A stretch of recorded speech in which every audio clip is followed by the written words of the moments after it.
주말에 명화.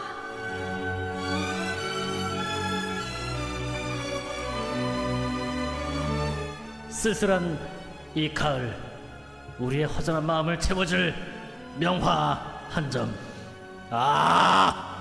오늘은 한 점이 아니라 두 점이로세. 네, 오늘 2점입니다. 오늘 2가지 버전으로 그려낸 프란시스코 고야. 여러분들 빨리 보고 싶은 고야. 자, 이분도 지금 자 동굴 효과 드릴게요. 네, 한 말씀 하시죠. 어서 오세요. 적잖이 당황하셨죠? 안녕하세요. 이윤소 작가님과 함께합니다. 네, 어서 오세요. 어서 오세요. 네, 안녕하세요. 네, 반갑습니다. 네, 자 오늘은 누구를 소개해 주실 거야요? 네. 오늘 2점을 들고 왔더니 두 분 너무 좋아하시네요. 네, 한 점보단 2점이죠. 그러네요. 예. 다음에는 한 뭐 좀 더 준비하는 걸로. 네. 오늘은요. 작품을 보면 비리의 어떤 고발자, 행적을 보면 기회주의자라고 많이 말을 했던 스페인 궁정화가 프란시스코 고야. 고야. 네, 고야. 기회주의자기도 했던. 그렇게 평을 받아요. 네. 네, 오늘의 그림은요. 옷을 벗은 마하 그리고 옷을 입은 마하 이렇게 두 점입니다. 딱 똑같은 포즈인데 네, 한 입고 장은 입었고 한 장은 안 입었고. 네, 먼저 벗고 입고. 그렇군요. 오늘 프란시스코 고야의 옷을 벗은 마하, 옷을 입은 마하 검색하시면 그림 이야기 자세하게 또 들어보실 수 있습니다. 아니 왜 똑같은 걸 2장을 그렸을까요? 왜 그랬을까요, 진짜? 뭔가를 표현하고 싶었겠죠, 그렇죠? 아마 혼났나 봐요. 아, 옷을 벗겨놨다고. 입혀라. 네, 입혀라. 네. 어. 그래서 이 2점이 그려진 거고요. 실제 이 그림을 소장하고 있던 사람이 그 누드 방이 따로 있었어요. 그 소장하는 방에. 네네. 그래서 이 당시에는 이렇게 누드화가 금지되어 있었기 때문에 몰래 혼자 보려고 그 고야에게 의뢰를 해서 딱 걸어놓고는 실제 진짜 도르래가 있었는지 모르는데 이제 이야기가 그래요. 도르래를 딱 달아놓고 사람들이 없을 때는 그림을 다 또르르 올려가지고 네. 벗은 마을을 보고 사람들이 있으면 이렇게 또르르 내려가지고 내려가지고. 네 이렇게 딱 가렸다라는 오. 이야기가 있을 정도로 네. 그롤 블라인드처럼. 네네네. 네. 당시 그러니까 이 그림을 그리면 안 되는 그림이었죠. 근데 그 네. 당시에 누드화가 전혀 없는 건 아닐 것 같고 신화라든지 그죠. 뭐 비너스, 뭐 네. 아담과 이브 뭐 그런. 네, 그죠. 종교화의 네. 이야기나 신화 이야기를 빌어서 하는 건 괜찮았는데 네. 이 그림이 논란이 됐던 것 중에 하나가 신화 속의 여인 같지 않죠. 그렇죠. 너무 현실적인 여자지 않나요? 옆집에 있을 것 같아요. 그러니까 신화 속의 여인이 이 포즈를 하지는 않잖아요. 네. 그리고 비례도 조금 짧잖아요. 그러니까 이 그림은 서양 예술 최초의 등신대 여성 누드라고 보시면 돼요. 진짜 최초에. 네, 그러니까 이렇게 그리지 않았다라는 거죠. 등신대라는 거는 네. 뭐 실제 그 비례 실제 맞는 비례. 사람이 비례대로 이렇게 그린 그림이라서 그러니까 서양인들도 여느 우리 동양인하고 별 차이가 없어요. 그러니까 뭐 지들도 미화해서 그렸던 거구나. 그렇죠, 그렇죠. 네. 그 CG 처리 없이 그래픽 처리 없이. 그렇죠. 그리고 조금 그림을 자세히 보시면 네. 똑같은 포즈의 여인이 있고 하나는 벗었고 하나는 입었는데 인체가 조금 달라 보여요. 자연스럽지 않아요. 그러네요. 그죠? 굉장히 불편해 보입니다. 그죠? 한쪽 팔이 굉장히 저릴 것 같아요. 다리도요. 이 정도면은. 그 남의 몸에다가 얼굴을 약간 붙인 것 같은 그런 느낌도 살짝 들고요. 아니 혹시 소장하신 분에게 의미가 있는 여성이었나요? 그것도 한번 알아보자고요. 근데 고야하고 어떤 관계일지도 궁금해요. 그러게. 아하, 그쵸. 네. 이 목이 없다시피 한 이 여인을 일단 그림을 먼저 보면 네. 가슴을 보시면 하늘로 이렇게 솟아 있어요. 이 중력을 무시한 그림이에요. 거슬렀다. 네. 그러니까 이 그림을 이제 누가 의뢰를 했었냐면 고도이라는 사람이었는데 이 사람이 당시 그러니까 왕의 수상이었어요. 그러니까 네? 최고의 권력자였다는 거거든요. 근데 이 사람이 나중에 그러니까 완전 권력을 다 잃게 돼요. 그때 이 누드화들을 모두 압수당하는데 그 중에 그림을 보니까 아주 외설스럽고 이게 신도 아닌 것이 뭐 이게 아름답지도 않은 거 이게 보통 사람의 어떤 누드를 그렸던 거예요. 그래서 잡아왔어요. 그 사람이 이제 고야였던 거죠. 근데 당시 고야가 유명했던 사람이에요. 궁정화가였고 네. 뭐 왕의 초상화나 뭐 등등 이제 상당히 실력가였기 때문에 근데 그때 잡혀왔던 나이는 한 70이 됐던 나이고 이 그림이 그려졌던 나이는 훨씬 몇십 년 전의 그림이에요. 근데도 처벌을 뭐 그러니까 받거나. 이제 그 그림이 세상에 안 나왔던 거죠. 그 혼자 봤으니까 고도이가. 근데 네. 이제 권력을 잃으면서 압수당하면서 이제 뒤늦게 이제 이런 그림을 가지고 있었고 그쵸. 이런 그림 그럼 이걸 그린 사람이 누구냐? 누구야? 잡아내라. 네. 고야였던 거죠. 어. 그러니까 고야에게 이제 그 종교 재판에 회부가 돼요. 종교 재판. 그렇죠. 왜냐하면 이런 그림을 그리는 게 금지되어 있었으니까. 네. 그 종교 재판이라는 게 걸리면은 최하. 그렇죠. 거의 뭐 이단으로 네. 이제 취급을 받고 목숨을 잃을 그렇죠, 정도. 그렇죠. 그래서 이 사람이 누구냐? 아까 궁금해하셨잖아요. 네. 누군지도 궁금하고 고도이하고도 무슨 관계인지. 그래서 이 사람이 누군지 물어봤어요. 그런데 고야가 대답을 했을까요, 안 했을까요? 안 했을 것 같아요. 사랑하는 여인이다라고까지만 하고 실명을 절대 밝히지 않아요. 이 여자에게도 처벌이 갈까봐. 그럴 수도 있겠네. 그렇죠. 근데 설이 있죠. 그러니까 이제 추측이 난무하게 돼요. 궁금하잖아요. 이 누구야. 근데 그때 당시 고야의 연인이었던 그 알바 공작 부인이 있었어요. 그 부인일 것이다라는 이제 추측이 있어요. 그 부인 이름이 알바예요? 네, 알바예요.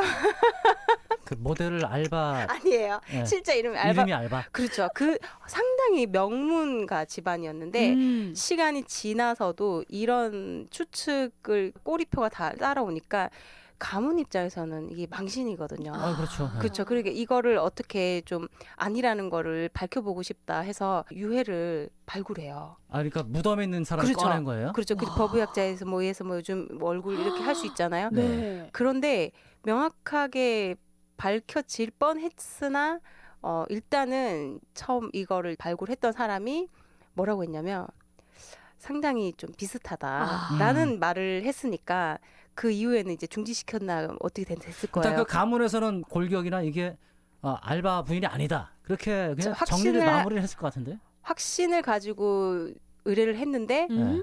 비슷하다라고 말을 하니까 그건 중단해야죠. 그렇죠. 중단해야죠. 아. 그래서 이제는 완전히 부정 못하는 상태로 그냥 이렇게 끝나버린. 일 것이다라는 정도로 남아 있고 또 뭐 한 가지 설은 그 고도의 정부였다라는 설인데 네. 아마도 사람들은 이제 고야 쪽으로 믿고 싶어하지 않을까 싶고 그래야 스토리가 또 그렇죠. 아름다워지니까요. 그리고 또 왜 논란이 됐냐면 이 그림이 모델이 누구를 보고 있어요? 정면 화가. 우리를 보고 있어요. 그죠? 이런 짓을 하면 안 되는 거죠. 하긴 그 네. 신화를 바탕으로 한 네. 루드화 같은 경우도 네, 옆을 보든지 맞아요. 뒷모습이 나오든지 맞아요. 어쨌든 뭐 아주 도발적으로 응시하고 있거든요. 민망한 부분을 좀 가리든지. 그렇죠. 근데 여기는 안 가리고 있어요. 안 가린 사실. 상태에서 지금 또 정면 우리를 보고 있는 거예요. 아, 여러모로 이 논란이 될 수밖에 그렇죠. 없었던 아주 그림이었네요. 외설적이다라고 당시에 이렇게 봤던 거고. 네. 근데 사실 또 다른 관점에서 본다면 이 주인공이 누구냐가 뭐가 중요하겠어요. 사실은 시대 저항의 어떤 의미지 않을까라는 의미였다. 생각도 조금 들어요. 왜냐하면 이 고야가 뭐 비리 고발자라고 얘기도 하지만 기회주의자라는 꼬리표가 있잖아요. 그랬던 이유가 당시 이제 스페인이 프랑스의 그 나폴레옹에 의해서 이제 점령이 돼요. 그때 이제 나폴레옹 형이 왕위에 있을 때 궁정 화가로 또 있거든요. 그럼 이제 한번 왕을 바꾼 거잖아요. 그리고 또 나중에 프랑스가 가고 나서도 수석 그 궁정 화가로 지내요. 네. 그러니까 사람들 입장에서는 저는 막 기회만 있을 때만 저렇게 아무나 섬기네. 그렇죠. 아. 그렇게 봤던 거죠. 그런데 재밌는 거는 이 사람이 그러니까 당시 실력이 있다 보니까 일을 많이 했어요. 그림을 상당히 많이 그렸거든요. 그러니까 왕이 바뀌어도 또 궁정화가를 할 수 있다는 건 그만큼 또 신임을 받았다는 거잖아요. 뭐 정치색 없고. 그러게요. 그래서 정치색을 모호한 사람이에요. 정말 열심히 일을 하는데 너무 과로로 힘들어했을 때 이제 여행 중에 그러니까 이제 고열에 시달려요. 그러면서 나중에 청력을 완전히 잃게 돼요. 세상에. 잃게 되면서 그가 그렸던 그림들이 당시 이제 전쟁으로 인한 그 스페인 사람들이 이제 고통당하고 이런 것들을 그림을 그리거든요. 그럼 그런 걸 보면 이 사람이 고발자로 보여요. 근데 왕을 섬기는 모습을 보면 기회주의자로 보였던 거예요. 프랑스 군인들에 의해서 스페인 사람들이 처참하게 그렇죠. 죽는 그런 네. 거의 뭐 르뽀 작가다 네네. 그런 얘기도 있던데. 맞아요. 그래서. 그런 이야기, 그러니까 그런 것만 보면 사실 정말 멋있는 사람인데 근데 또 왕을 섬기는 것과 함께 또 뭐 프랑스 군이나 뭐 영국군에 의해서 전혀 피해를 보지 않았어요. 오늘 그림은 사실 그 어떤 정치색이나 이런 것보다는 네. 당시 고도의 어떤 최고 권력자에 의해서 그림을 그려졌고 사실은 그때는 어떤 창작이나 이런 것들이 하고 싶어도 뭐 의뢰하는 너 이거 고쳐 옷 벗고 있잖아 옷 입혀 이렇게 하나 더 그리는 거예요. 이게 반항한 거예요. 이 상태에서 옷을 입힌 게 아니라 저도 그걸 물어보고 싶었어요. 네. 옷을 입히라고 했는데 왜 또 그렸지? 그렇죠. 그러니까 이제 고야만의 약간 조금 또 다른 해결책이었던 거죠. 그러니까 또 귀가 이제 안 들리기 시작하면서 전쟁의 어떤 참화나 이런 것들을 폭로하듯이 얘기를 할 수 있었던 것도 그 어떤 상황이 가능했던 거지. 멀쩡하게 그러니까 조금 제정신이 아니야. 약간 이상해졌어. 이상해. 하니까 사람들이 이제 거기까지 본 거지. 보통 그냥 평범한 사람이었으면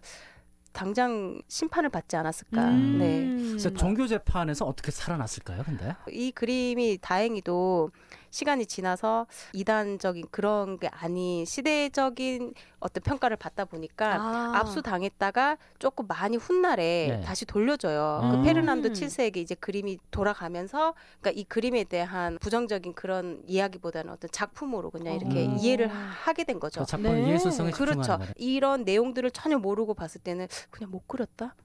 뭐 이런 느낌 정도인데 이 배경의 이야기들을 알고 보면 고야는 직접 이렇게 얘기를 하지 않았지만 우리는 짐작할 수 있는 거죠. 자, 옷을 벗은 마하, 옷을 입은 마하. 근데 네. 마하가 이게 모델 이름인가? 그 요염한 어떤 여성 이런 것들을 얘기하는 뜻이에요. 그 보통 네. 명사네요. 그쵸, 좀 도발적인 이런 느낌이 이거를 이제 마하라고 해요. 그렇군요. 그러니까 실제 이름은 아니에요. 오늘 그림 하나 들으면서 역사에 네. 또 이 말까지 배울 수 있는 그쵸. 그런 시간이 아니었나 또 하는 생각이 네. 드는데요. 또 이 옷을 벗은 마하, 옷을 입은 마하에 관한 퀴즈 하나 작가님께 부탁드리겠습니다. 네, 스페인 궁정 화가였던 프란시스코 고야. 고야의 1800년 작품인 마하 그림은 옷을 벗은 마하와 옷을 입은 마하가 있고요. 두 작품 모두 모델이 같은 자세로 두 손을 포개서 머리에 대고 있는데요. 이 여인의 머리를 직접적으로 받치고 있는 손은 어느 손일까요? 이 손 중에 어느 손이 직접적으로 받치고 네. 있는지 자, 맞춰주시면 뒤통수가 됩니다. 붙어 있는 소리네요. 그러니까. 네. 네. 자, 정답 아시는 분들 샵 2848 짧은 문자 50원 긴 문자 100원의 유료 문자로 어떤 손인지 정답 확률은 50%네요. 정답 보내주시면 저희가 또 선물 보내드리겠습니다. 나 처음 딱 봤을 때 그 네. 뭐죠? 그 올랭피아? 아, 네. 네, 그거랑 비슷해요. 맞아요. 네, 분위기가. 올랭피아 그림은 훨씬 더 뒤에거든요. 올랭피아가 누구 그게 거지? 만해. 만해. 인상주의 처음 딱 시작점이라고 보시면 돼요. 그때 당시도 상당히 논란이 됐어요. 왜냐하면 관객을 그대로 보고 있었고, 그러니까 이런 누드화가 그려진 것도 그때 당시 이해가 안 됐었거든요. 네. 근데 그게 훨씬 전이에요. 지금 고야가 1746년 태생이거든요. 그러면 이때 당시에는 정말 목숨을 걸고 그릴 그렸던 수밖에 거예요. 없나? 네, 그랬기 때문에 이 그림이 이제 비밀리에 있던 그림이었고, 그렇구나. 네, 나중에 이제 세상에 나왔을 때 뒤늦게 벌 받았던. 하네요. 근데 그 누구죠? 권력자 고도이? 고도이. 네. 이 사람이 쫓겨나지 않았으면 이 그림도 드러나지 않았겠네. 영원히 숨어있지 않았을까 싶기도 하네요. 그들의 어떤 후손에게 전해졌거나, 야, 그렇죠. 정말 이게 드라마 같은 내용이다 네. 싶어요. 네. 오늘 또 우리 프란시스코 고야에 관한 이야기 나눠봤는데요. 작가님 또 어떤 노래 한 곡 또 골라주실까요? 네, 이상은의 비밀의 화원 듣고 오. 싶어요. 비밀의 화원. 네. 함께 들으면서 또 작가님과 인사 나누겠습니다. 자, 다음 주에 또 뵙겠습니다. 네, 자, 감사합니다. 이인서 작가였습니다. 고맙습니다. 감사합니다.